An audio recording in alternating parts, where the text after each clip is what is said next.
into the dining room today, and I feel like we either need a bunch of cards and chips to play some poker or something.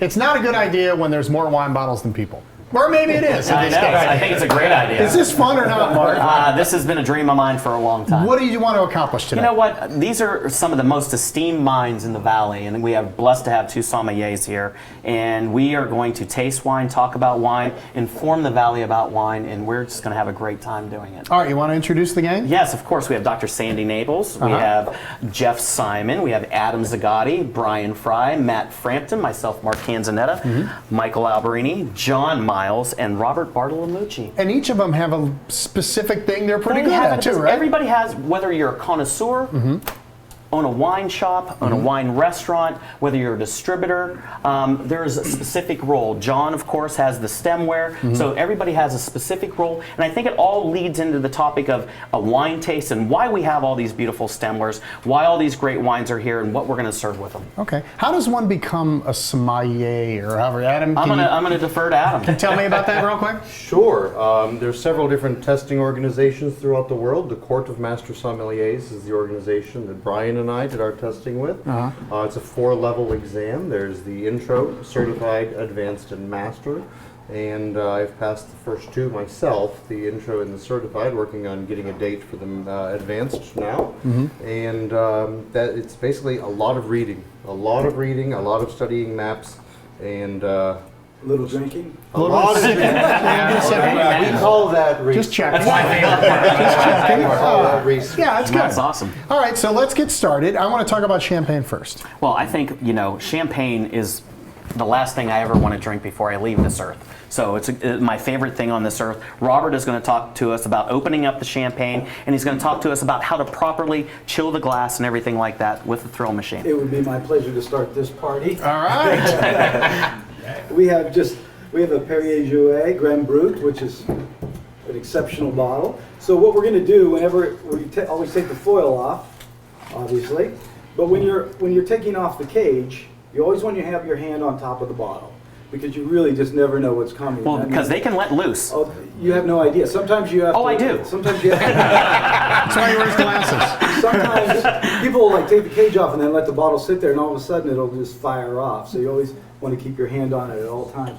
And then the other mistake is, if you're doing it for effect, you can fire the bottle, you can fire the cork. You can shoot someone's eye out. Yeah. If I win the Indianapolis 500, really point it up in the air like that. And break a bunch of glassware doing that.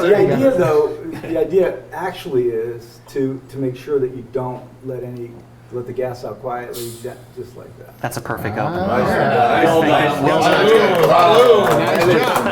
And since I did all that work, I get the first one. No, you do. You do. That was the third take, by the Oh, way. I'm sorry, I forgot. So, Robert, you have part of this company called the Thrill Machine, Thrill International. I have one in my house. Several of us in the restaurant business have them at their restaurants. Several have them at their homes. And it is the best machine ever. And tell us why. Thank you. Well, I appreciate the opportunity. John has been a big part of helping. Steel Light actually helped us get this launched off in the U.S.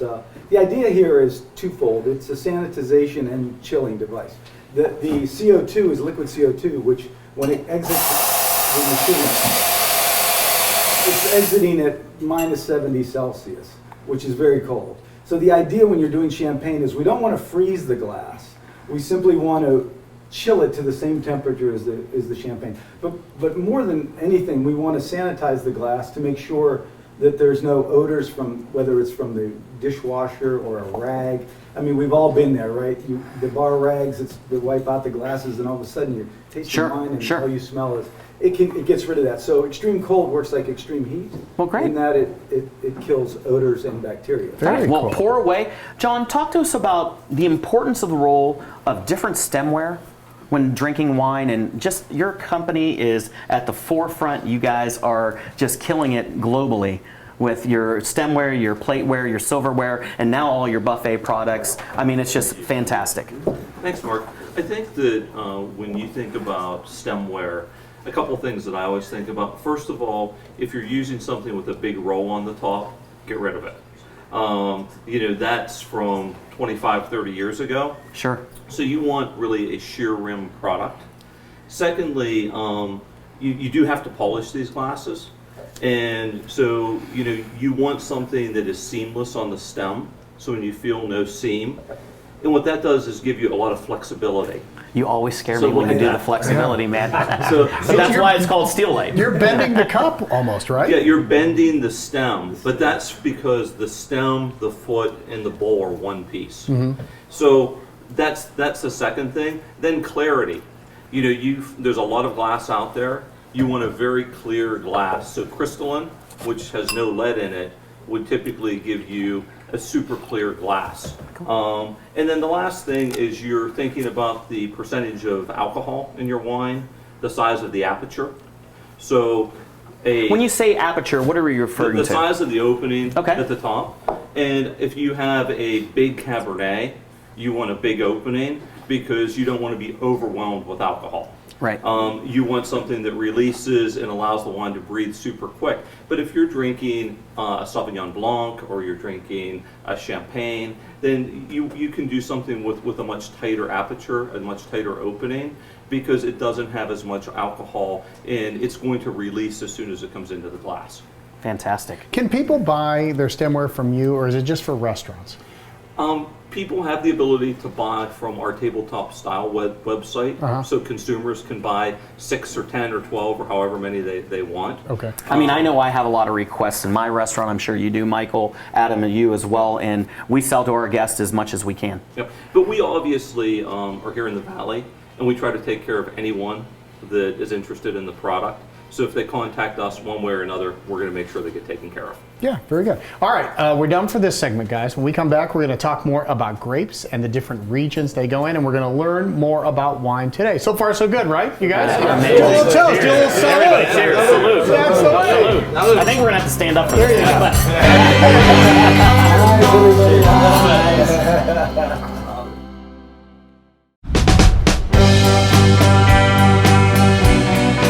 All right, Pesto's Test Kitchen out in the dining room. Mark, this has been so much fun so far. Wow, what a and great- informative. It is. If people are just tuning in, tell people what you wanted to accomplish today. Well, I wanted it to accomplish the fact that we wanted to assemble a group of some of the finest wine minds in the Valley, not including me, because I'm not part of that group, but these guys right here. These guys right here. And just bring together these wine minds and talk about wine and glassware and things like that to educate the Valley on how we drink wine, what we're supposed to look for in wine, and we are blessed to have two Psalms in the Valley, Adam from Station Square and Brian from Barrel 33. I'm going to turn it over to these two guys because they're going to talk about wine and the wine varietals of the world. Varietals meaning different kinds of grapes? Yeah, different Yeah. types of wine-producing grapes. Okay, go ahead.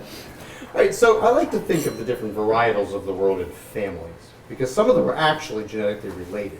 So the first bigger family here would be the international grapes that grow all over the world. But one of the wine writers used to call the grape invaders, these things like Cabernet, Merlot, Chardonnay, they grow all over the world. But versus the indigenous grapes that maybe don't travel very well. When you see a bottle labeled with a specific grape, it's probably from where you think it's going to be from. But really, the first two regions that give us most of the international growing grapes are Bordeaux and Burgundy. Michael's going to talk more about that, but the grapes that are all related in the Bordeaux family, Cabernet Sauvignon, Cabernet Franc, Sauvignon Blanc. Cabernet Franc and Sauvignon Blanc actually gave us Cabernet Sauvignon. So the other ones are Merlot, Malbec, and of course Malbec has since migrated down south to Argentina, but they're all related. They're all red-smelling fruits, black fruits, driven with the hint of what we in the sommelier world call pyrazine, which is that bell pepper, roasted red pepper smell that you're drinking one of those Bordeaux grapes, right? And these grapes, since they grow all over the world, you get different climates. They can have really tart smelling or really ripe smelling, or really jammy, overripe smelling and tasting aromas of these fruits, right, Brian? Yeah, and let me kind of speak to a language that probably the average person that enjoys wine can understand. What we look for in varietals is what we call varietal correctness, which is, does the wine taste like we think it's supposed to? That's something that's important for when you're trying to present wine to consumers, either in a retail shop or in a restaurant. They know what they expect, they get what they expect, they're happy.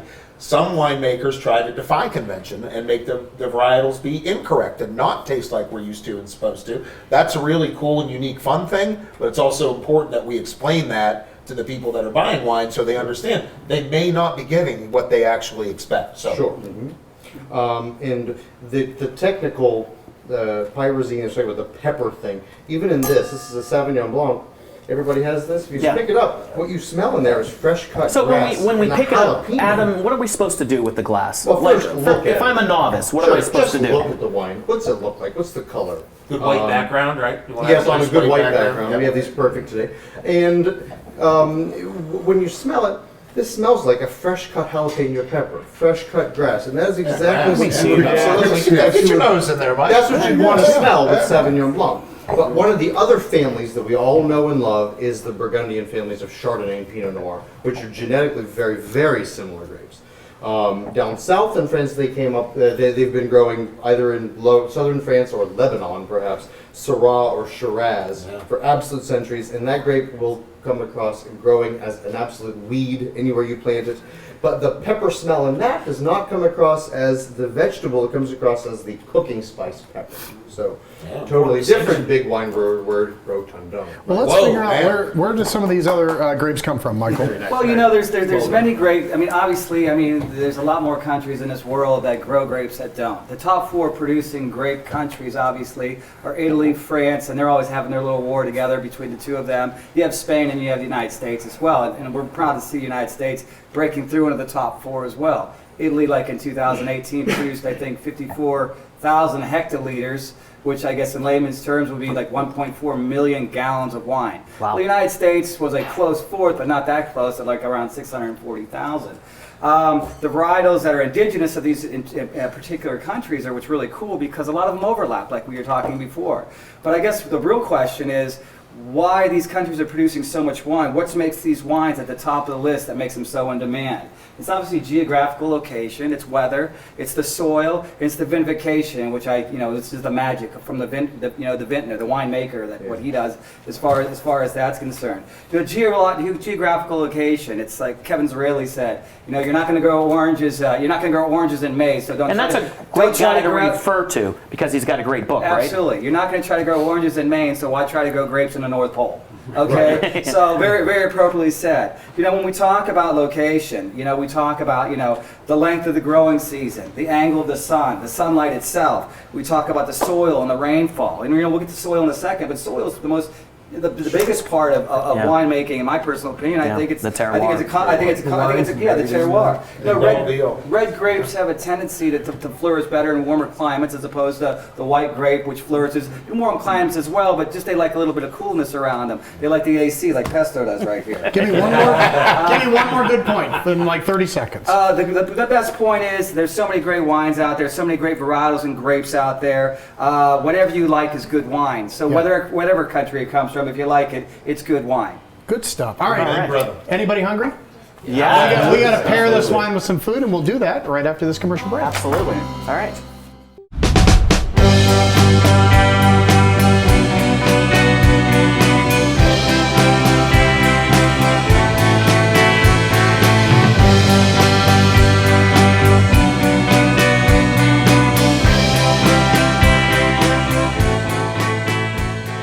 Look at the spread here at the dining room table outside of Pesto's Test Kitchen. Mark, what do we have here? Well, this is great.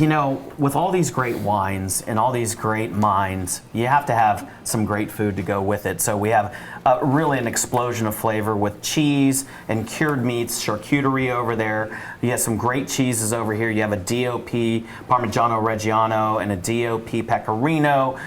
You have a great blue cheese from North Cal, Point Reyes blue cheese. So you have some great salumis over there, whether it's a Saucisson from France, whether you have some Sorpresa from Italy. We have some really the king of red crab because there's 3 levels of red crab. So this is the red king crab leg, and you have some U8 shrimp. So these are just some examples. Of course, we have some cubes of bread to soak up some of the wine and things like that. But these are just some of the examples of some of the pairings that can go with these wines. And I'm going to elaborate and say, hey, I love prosciutto di Parma with champagne and Parmigiano Reggiano. Yeah. Does anybody remember when it was just called salami?